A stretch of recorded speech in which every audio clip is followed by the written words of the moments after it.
안녕하세요. 네, 이번 연수에서는요, 우리 선생님들께서 많이 듣고 있는 국제 바칼로리아에 대한 이야기를 좀 해보려고 합니다.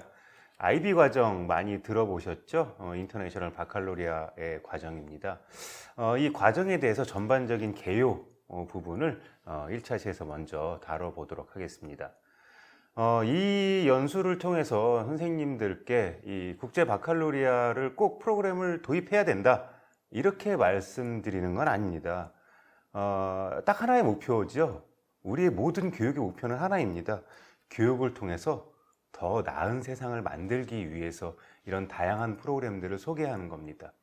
그 중에 전 세계적으로 인정받고 있는 이 국제 바칼로리아의 어떤 프로그램에는 어떤 것들이 있는지, 그리고 어떠한 목표상을 담고 있는지, 이러한 부분들을 한번 전반적으로 살펴보도록 하겠습니다. 그럼 첫 번째입니다. 지금 제가 다양한 IB 하면 또 가장 이야기 많이 나오는 게 논술형 평가잖아요. 프랑스의 대입시험에 가장 중요한 역할을 하고 있다고 하죠. 이 IB 논술형 평가의 영역도 상당히 많은데요. 그 주제들을 하나씩 한번 질문들 살펴볼까요? 인간에 관련된 질문입니다. 선생님들 한번 읽어보시면서 어떠한 질문들이 있는지 한번 살펴보시기 바랍니다. 질문 2번 한번 볼까요? 꿈은 필요한가? 질문 6번, 사랑이 의무일 수 있는가? 어떻습니까? 이러한 질문들의 명확한 목적은 뭐예요? 어떠한 단답형의 질문에 대한 사고를 요구하는 게 아니죠. 수렴적 사고가 아니라 확산적인 사고를 할 수 있는 그러한 질문들이라고 볼 수 있습니다. 사랑이 의무일 수도 있는 것도 있잖아요. 그렇죠? 자, 그러면 인문학에 관련된 주제 한번 볼까요? 인문학 주제는 어떻습니까? 질문 2번 한번 보세요. 철학이 세상을 바꿀 수 있는가? 과연 세상을 바꾸는 게 사고와 철학으로만 바꿀 수 있는가? 질문 5번 한번 볼까요? 역사학자가 기억력에만 의존해도 좋은가? 한번 선생님들께서도 하나씩 한 번씩 질문을 한번 읽어보시면서 과연 나는 이 질문에 어떻게 대답할 수 있는가? 어떠한 논리적인 사고를 가지고 논술을 해볼 수 있는가? 한번 생각해 보시기 바랍니다. 예술 주제 한번 보십시오. 질문 1번. 예술 작품은 반드시 아름다운가? 여기서 먼저 정의되어야 될 게 하나 있어요. 아름다움이란 무엇인가? 역사적으로 봤을 때 아름다움에 대한 정의가 많이 바뀌어 왔었죠. 예술 작품이라고 해서 반드시 아름다워야 하는가?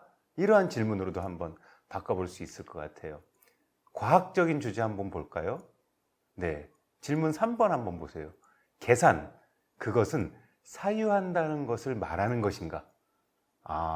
계산하는 것과 사유하는 것, 과연 분리할 수 있는가? 우리가 보통 보면은요, 인문학 분야나 과학 분야에 있어서 이것들을 이분법적으로 생각하는 사람들이 상당히 많이 있습니다. 하지만 과학과 인문학은 다 연결되어 있어요. 그래서 IBA 과정에서 중요한 역할 중에 하나가 융합적인 사고를 하는 그러한 사고력을 상당히 요구하고 있습니다. 이러한 질문들, 윤리적인 거 한번 볼까요? 윤리적인 거. 질문 3번. 의무를 다하는 것만으로도 충분한가? 과연 내가 해야 될 의무만 다했다 그래서 나의 윤리를, 나의 도덕적인 삶을 최선을 다했다고 말할 수 있는가? 질문 4번 보세요. 무엇을 비인간적인 행위라고 하는가? 예를 들어서 전쟁을 한다면 나의 편이 이기는 게 선인가? 한나 아렌트 같은 그런 철학자나 그들의 말들이 떠오르는 그런 질문 아니겠습니까? 정치적인 질문 한번 볼까요? 네, 질문 5번 한번 보세요. 의무를 다하지 않고도 권리를 행사할 수 있는가? 질문 9번. 자유를 두려워해야 하는가?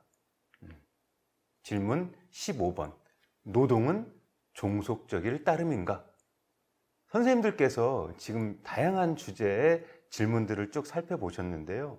어떠십니까?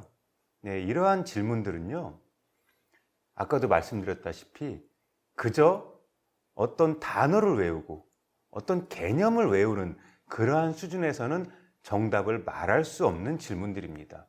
곧 학생들이 국제적인 사회에서 내가 어떻게 다른 사람들과 협력하여 살아갈 수 있고 거기에 대해서 가치 판단을 할 수 있는가를 갖추는 힘을 갖추는 것.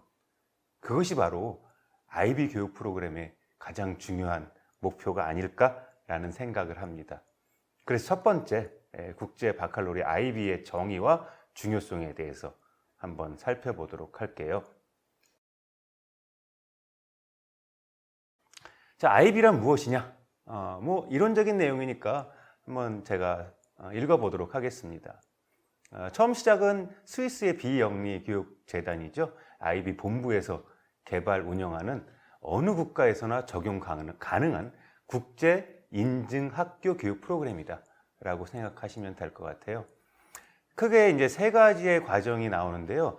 탐구하고 실행하고 성찰하고. 저 과정 한번 잘 보세요. 탐구하고 실행하고 성찰한다.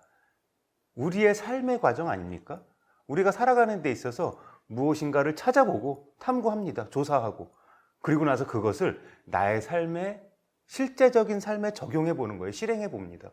그리고 나는 잘 살고 있는가? 나의 길은 앞으로 잘 이루어지게 내가 과거를 반성하고 있는가 하는 성찰. 이 세 가지는 이런 세 가지의 학습을 통해서 결국 학습자들의 자기주도적인 성장을 추구하는 교육 체제를 말하고 있습니다. 특히 여기에는 초중등 프로그램도 있고요, 뭐 디플로마 고등 과정도 있고요, 뭐 어떤 그 커리어 과정 같은 것들이 있는데요. 이 초중등의 프로그램은요, 프레임워크, 골조만 제공합니다.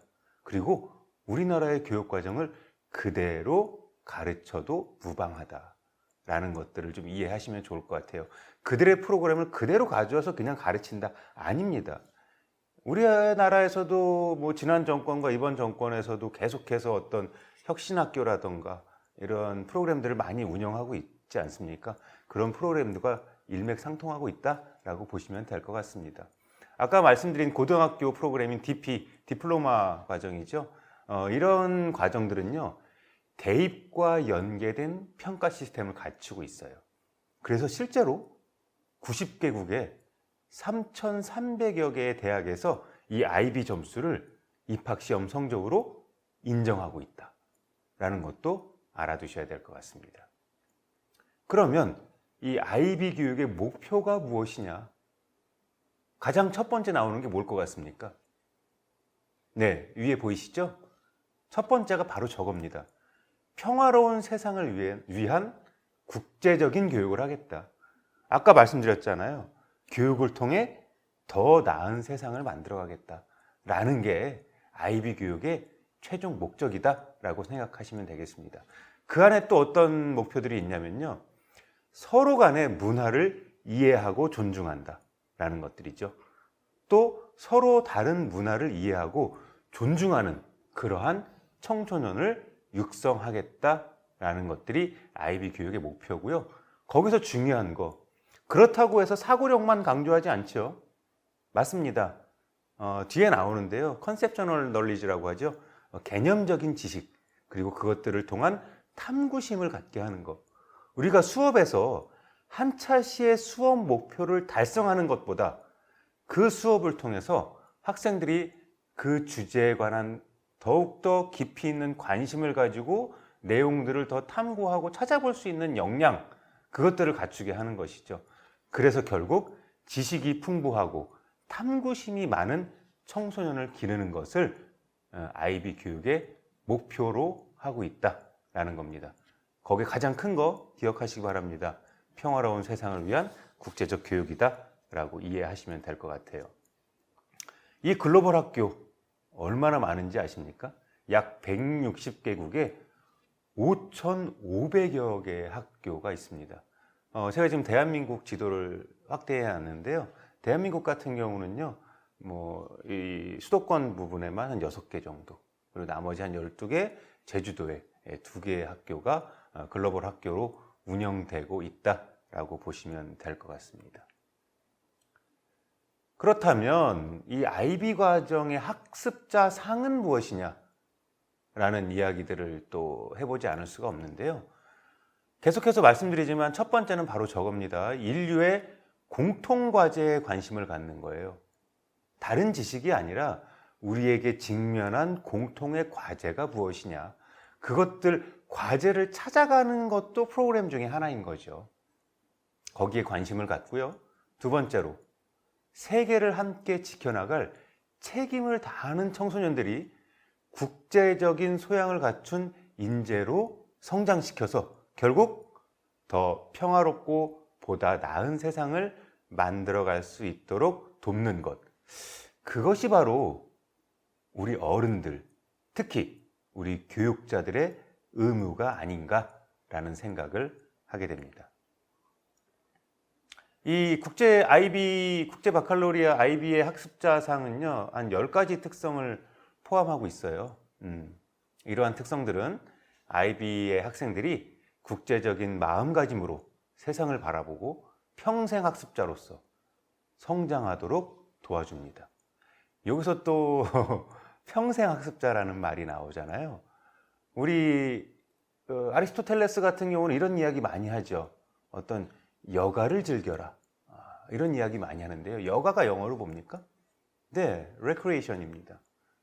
요즘에는 그것들을 어떻게 해석합니까? 우리가 20년간, 25년간 공부해서 그 공부한 것들을 평생 활용해서 써먹고 살아갑니까? 그렇지 않죠. recreation이 아니라 recreation, 재창조의 시대로 우리는 항상 계속해서 새로운 것들을 공부하고 학습하면서 미래를 준비해가는 그런 과정으로서 평생 학습자로서의 역량을 갖출 수 있도록 성장을 도와주는 것들이 바로 IB의 학습자상이다 라고 이해하시면 될 것 같아요. 우리 2차 시에 제가 학습자상을 하나하나 좀 더 세부적으로 살펴볼 거니까요. 이번 차 시에는 어떤 학습자상이 있는지만 한번 살펴보도록 할게요. 첫 번째, 계속해서 앞에 나왔잖아요. 목표에서도 나왔고요. 탐구자로서의 학습자상. 그냥 지식을 머릿속에 집어넣는 것이 아니라 내가 학습의 가장 기본이 뭐예요?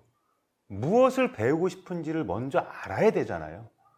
궁금해야지 공부가 되는 거잖아요. 그래서 탐구하는 자.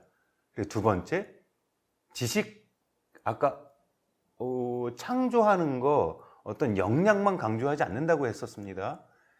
지식이 풍부한 사람, 중요하죠. 세 번째, 사색하는 사람, 사고하는 역량을 가진 사람.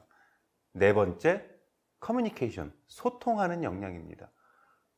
그리고 다섯 번째, 원칙을 지키는 사람을 이야기합니다. 어떻게 보면 우리가 미래학습자 역량 중에 우리 포시 있었죠? 예, 어떤 것들이 있었습니까? 예, 크리에이티비티, 창의성, 예, 그 다음에 크리티컬 싱킹, 비판적 사고력, 그리고 커뮤니케이션 역량, 그리고 크리티컬 싱킹, 비판적 사고력, 콜라보레이션 역량, 이런 것들인데요. 그런 역량들과 크게 벗어나지 않는 그러한 학습자상을 볼 수 있다라는 겁니다. 또 어떤 학습자상이 있냐면요. 여섯 번째로 오픈 마인드. 그렇죠. 다른 문화를 이해할 수 있는 것. 개방적인 사람이 되어야 된다. 그리고 일곱 번째로 배려하는 사람이 필요하다. 그리고 여덟 번째로 도전하는 사람. 두려움을 극복하고 새로운 것들을 해보려고 하는 사람. 그리고 아홉 번째로 균형 잡힌 사람. 마지막으로 성찰하는 과정을 통해서 다시 이게 하나하나가 다 떨어져 있는 게 아니라요. 다 연계가 되어 있겠죠. 성찰해서 다시 배려하고 다시 개방해야 되고 다시 도전하고 다시 균형 잡힌 사람이 되는 그러한 IB의 학습자상들을 볼 수가 있습니다. 이러한 학습자상들은요. IB 학생들이 국제적인 사회에서 책임감 있게 행동하고 다양한 문화와 배경을 이해하면서 평생 학습자로 성장하는데 도움을 주는 이 10가지의 학습자상 기억하시면 될 것 같습니다. 이 IB의 도입 배경을 한번 살펴볼게요. 이제는 너무나 또 식상한 4차 산업혁명, 뭐 디지털 트랜스포메이션 이런 이야기 너무 많이 하는데요. 이러한 시대에 결국 어떤 거예요? 나의 삶과 동떨어진 것이 아니라 세계적인 동향을 읽어내는 동시에, 그리고 나의 사회 속, 나의 지금 직면한 문제, 지역사회 속에서의 자기주도 역량을 갖춘 글로벌이 아니라 글로컬, 글로벌과 로컬을 합성한 단어죠. 글로컬 인재 육성에 대한 공감대를 형성하는 분위기가 이미 되어 있지 않습니까? 과거에도 저런 교육을 안 했다라고 말할 수 없습니다. 네, 그러한 과정들을 조금 더 체계적으로 만들어낸 과정이 바로 IB 과정이다라고 이해하시면 될 것 같고요. 단편적인 지식 암기 아니에요. 어떤 단어를 외우는 게 중요하지 않습니다. 단어 같은 경우는요, 검색하면 나와요. 근데 그걸 머릿속에, 물론 지식을, 개념적인 지식을 갖고 있는 거, 어떻게 표현하는 게 좋겠느냐? 지식도요, 어떤 소유의 지식이 있고 존재의 지식이 있지 않습니까? 내 머릿속에 집어넣어서 그것들을 빨리 끄집어내는 지식이 아니라, 빨리빨리 끄집어내서 1, 2, 3번 쓰는 게 아니라요. 그렇죠. 내면화된 지식, 그것들을 내가 활용할 수 있는 지식, 그런 것들을 찾아 나가는 거죠. 그렇게 하려면 어떻게 해야 돼요? 창의적이고 비판적인 사고력을 키우는 미래형 학습 체제로의 전환이 필요하기 때문에 이러한 과정들이 많이 도입되고 있다라고 보시면 될 것 같고요. 결국은 이거죠. 미래 사회를 살아가는데 필요한 사고력과 창의성을 평가하는 미래형 대학 입시 체제의 패러다임이 변화하고 있다. 라기 때문에 이런 IB의 도입의 배경의 필요성 같은 것들을 볼 수가 있겠습니다. 이 프로그램 운영의 목적을 보시면은요, 탐구하고 실행하고 실천한다 말씀드렸죠. 성찰하고요. 이런 중심 수업 설계에 대한 교사의 자율성, 저게 또 상당히 중요합니다. 교사의 자율성, 그리고 평가의 전문성을 신장해야 된다라는 겁니다. 교사는요, 위에서 내려준 교육과정 한 차시 한 차시 목표를 전달하는 게 교사가 아니잖아요. 그게 되려면 가장 첫 번째 해야 될 게 뭐예요? 네, 맞습니다. 교육과정 대강화 먼저 이루어져야 되겠죠.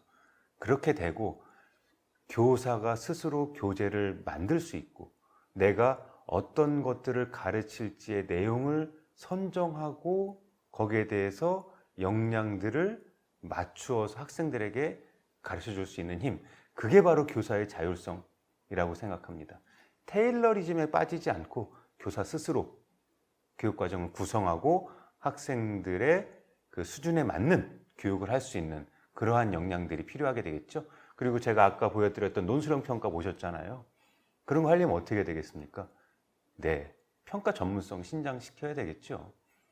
그래서 결국은 이 논서술형 평가, 논술형 서술형 평가의 확대에 따라서 어떤 타당도와 신뢰도를 갖춘 공정한 평가 시스템을 운영해야 되겠습니다.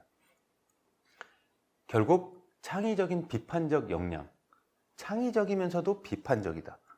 비판적이라는 말 무슨 뜻이에요? 네, 시시비비를 가리는 거예요. 옳고 그름을 가리는, 삐딱한 게 아니잖아요. 네, 비판적인 역량을 키우는 수업과 평가의 확산으로 특히 경기도에서는 경기형 IB 프로그램 같은 것들을 운영하는 기반을 마련하고 있다고 합니다. 그래서 세계를 선도하는 미래교육으로서 글로컬 융합인재를 육성해야 한다는 것 목표로 하고 있습니다. 그러면 두 번째로 국제 바칼로리아 IB의 특징과 역사를 한번 살펴보도록 하겠습니다. 역사 같은 경우는 다음과 같습니다. 이러한 교육 프로그램들을 제공하는 어떤 비영리의 교육기관이었었고요. 학생들에게 국제적인 마음가짐을 갖추게 해주고 평생학습자로서 성장하도록 도와주는 교육을 제공하는 것을 목표로 한다고 계속 말씀드렸습니다. 최초는요, 언제 시작했냐면요, 1968년입니다. 꽤 오래됐죠. 최초의 IB 프로그램, 디플로마 프로그램이죠. DP라고 하는데요. 이것이 68년에 시작됐습니다. 이 프로그램은요, 국제적으로 인정받는 대학 입학 자격을 제공하고요, 학생들의 지리적인 유동성을 가능하게 합니다. 1994년에 중등교육 프로그램, 미들 이어 프로그램이죠. MYP가 도입됐고요. 1997년 초등교육 프로그램, 프라이머리 이어 프로그램이 도입됐습니다. 2012년에는요, 직업 연계 프로그램이 도입됐습니다. Career Related 프로그램이라고 하죠. 이런 역사를 가지고 있습니다. 가장 최초로 생긴 거, 네, DP 과정입니다. 이 프로그램들은요, 초등 프로그램 같은 경우는 보통 3세에서 12세 학생들을 대상으로 하는 프로그램이고요. 학생들에게 어떤 국제적인 마음을 갖추게 하고 주변 세계와의 연결, 약간 그 시기가 자아중심적인 사고를 갖게 되는 그런 시기잖아요. 그럴 때 가장 먼저 넓은 마음을 갖게 하는 거예요. 국제적인 마음을 갖추게 하고 주변 세상을 바라볼 수 있는 눈을 갖추게 하는 거, 이게 가장 중요하지 않을까라는 생각이 듭니다. 중등교육 프로그램 같은 경우는요, 한 11세에서 16세 학생들을 대상으로 하는 프로그램이고요. 학문적인 엄격함과 개인적인 발전을 동시에 추구한다고 합니다. 이 세부적인 부분들은요, 뒷차트에서 또 다룰 거니까요. 이 정도만 알아두시면 될 것 같고요. 디플로마 프로그램들은 16세에서 19세 학생들, 아까 계속 말씀드렸습니다. 대학 준비 과정 제공하고 있고요. 국제적인 학문적인 엄격함을 갖춘 프로그램을 제공합니다. 커리어 릴레이티드 프로그램, 직업 연계 같은 경우는요, 16세에서 19세 학생들을 대상하는 프로그램이고요. 이 또한 엄격한 직업 관련 교육을 결합해서 제공한다라고 합니다. 고등학교의 DP 운영 방식 같은 경우는요, 크게 선택 교과가 있고 핵심 필수 교과가 있어요. 선택 교과 같은 경우는요, 그룹 1번이 이제 모국어. 아까 계속 말씀드렸지만 국제적인 사회에 어떤 문제점을 바라볼 수 있고 문화의 다양성들을 계속 이야기했잖아요. 그래서 모국어, 외국어를 꼭 공부하게 합니다. 그리고 개인과 사회, 과학, 수학, 예술, 이러한 과정들의 교과군을 선택하게 하고요. 핵심 필수 교과목이요, 바로 저겁니다.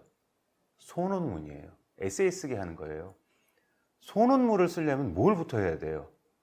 맞습니다. 논문을 먼저 읽을 줄 알아야 돼요. 그리고 논리적인 사고를 해야 되고요. 거기서 글쓰기까지 나가야 된다고 하거든요. 생각해보고 말하게 하고 글쓰게 하고, 그리고 TOK라고 하는 어떤 지식론 같은 내용들이 핵심 교과로 들어가 있습니다. 그리고 창의, 체험, 봉사, CSAS라고 하는 이 과정도 핵심 교과로 들어가 있습니다. 여기에 대한 평가 같은 경우는요, 내부 평가와 외부 평가가 이루어지는데요. 교과 교사의 수행 평가 같은 것들이 이루어지고요. 이 교사가 채점한 자료들을요, IB 본부로 제출합니다. 그러면 무작위로 또 선별해서 심사하고 점수를 조정하게 하고요. 외부 평가도 이루어지겠죠. 그러니까 평가에 대한 어떤 객관성을 또 담보할 수 있겠습니다. 그러니까 마지막 학기에 IB 본부에서 양성한 채점관이 교차로 채점하는 과정이고, 이런 것들을 점수를 합산해서 교과별로 어떤 점수를 주게 되고요. 소논문 같은 경우는 등급을 해서 환산 점수를 주게 됩니다. 이걸 가지고 어디에 쓴다? 대학 입시에 활용한다. 대학 진학 같은 경우는요, 어떤 DP 이수자는 수능 최저 등급을 요구하지 않는 수시 전형으로 대학을 진학한다라고 합니다. 이 프로그램들은요, 학생들에게 결국 국제적이고 비판적인 사고, 평생학습의 태도를 갖추게 하는 교육을 제공하고요. 이미 아까 말씀드렸다시피 전 세계적으로 많은 학교에 도입되고 있습니다. 이 IB 과정의 핵심 요소들은 다음과 같아요. 계속 말씀드렸던 첫 번째, 국제적인 소양. 두 번째, IB의 학습 자산이 무엇이냐. 세 번째, 폭넓고 균형 잡힌 개념적이고 연계성 있는 교육과정. 저희 이제 2차에서 꼭 달아볼 거고요. 또 이게 상당히 중요하죠. 교수자로서의 접근 방법, 학습자로서의 접근 방법은 무엇인지에 대한 핵심적인 요소, 이 네 가지를 가지고 있습니다. 또한 국제 바칼로리아 IB의 목표는요, 서로 다른 문화를 이해하고 존중하고 결국 평화로운 세상을 실현하는 데 기여할 수 있는 지식이 풍부하고 탐구심과 배려심이 많은 청소년을 기르는 것이다 라고 이해하시면 될 것 같습니다. 이 IB 과정의 교육과정과 수업과 평가 같은 경우는요, 분절되어 있지 않아요. 평가가 어세스먼트가 아닙니다. 측정이 아닙니다. 이밸류에이션이잖아요. 이밸류에이션이 무슨 뜻이에요? 이 밸류, 가치를 이끌어낸다라는 뜻이지 않습니까? 평가에서 측정해서 너는 A, 너는 B, 이게 아니에요. 평가를 통해서 다시 교육과정을 다시 만들고 교육 방법을 다시 선정하고 결국은 그 학생이 미래 사회에 진짜 평화로운 인재로서 살아갈 수 있게 역량을 갖춰주게 하는 것, 그것이 바로 IB 과정의 교육과정과 수업과 평가의 연계, 특징, 원리라는 것들을 좀 알아두시면 좋을 것 같습니다. 이 교육과정의 목표 같은 경우는요, 사고력, 의사소통 능력, 사회성, 자기관리력, 탐구조사 능력을 신장하게끔 하고요. 수업은 탐구, 실행, 성찰을 이걸로 하나의 모듈로 끝나는 것이 아니라 지속적으로 해서 학생들의 생각을 꺼낼 수 있게. 여기서 아까 제가 잠깐 말씀드렸던 거, 지식을 머릿속에 집어넣어서 그것들을 하나씩 꺼내는 그런 수업이 아니라, 그런 수업 방식이 아니라는 거고요. 여기서 생각을 꺼낸다라는 것은 약간 수렴적 사고가 아니라 확산적인 사고를 할 수 있고 더 넓은 세상을 바라볼 수 있는 그러한 사고를 할 수 있는 그러한 생각을 꺼내는 수업이다라는 것들을 말씀드립니다. 그리고 평가도 이밸류에이션 말씀드렸죠. 수업과 동떨어져 있지 않아요. 밀착돼 있고요. 교사의 피드백을 통해서 과정 중심의 논소수령 평가가 이루어지고 있다라는 것들을 말씀드릴 수 있어요. 기존 수업의 평가와의 차이점, 어떤 유사점이 있냐면요, 학생의 생각을 키우는 거 동일합니다. 학생 중심 수업과 과정 중심 논소수령 평가를 지향한다라는 거 공통점으로 가지고 있어요. 당연하죠. 지금까지 그럼 우리는 뭐 학생들의 생각을 키우지 않았습니까? 계속해서 학생들의 사고력을 키우는 그런 수업을 해왔습니다. 그리고 저거 학생 중심 수업, 이 단어는 좀 고려해 봐야 될 것 같아요. 수업이 꼭 학생 중심이어야 될 필요는 없습니다. 교사 중심도 필요하고요, 학생 중심도 필요하다라는 거죠. 이러한 유사점을 가지고 있고요. 차이점 같은 경우는요, 초등학교에서는 주로 적용이나 논술형 평가 채점의 공정성에 대한 부담으로 인해서 고등학교의 확산에 어떤 한계를 가지고 있고, IB 본부 같은 경우는 그들이 채점하는 방식 말씀드렸잖아요. 그래서 내외부 평가, 교차 채점에서 이러한 공정한 평가 시스템으로 운영하고 있다라고 말씀드릴 수 있을 것 같습니다. 예, 지금까지 이 IB 과정의 개요 쭉 살펴봤는데요. 이들의 학습 자산과 학습 목표가 무엇인지, 결국은 학생들이 미래 사회에서 더 나은 세상을 만들어가기 위한 교육이다라고 이해하시면 될 것 같습니다.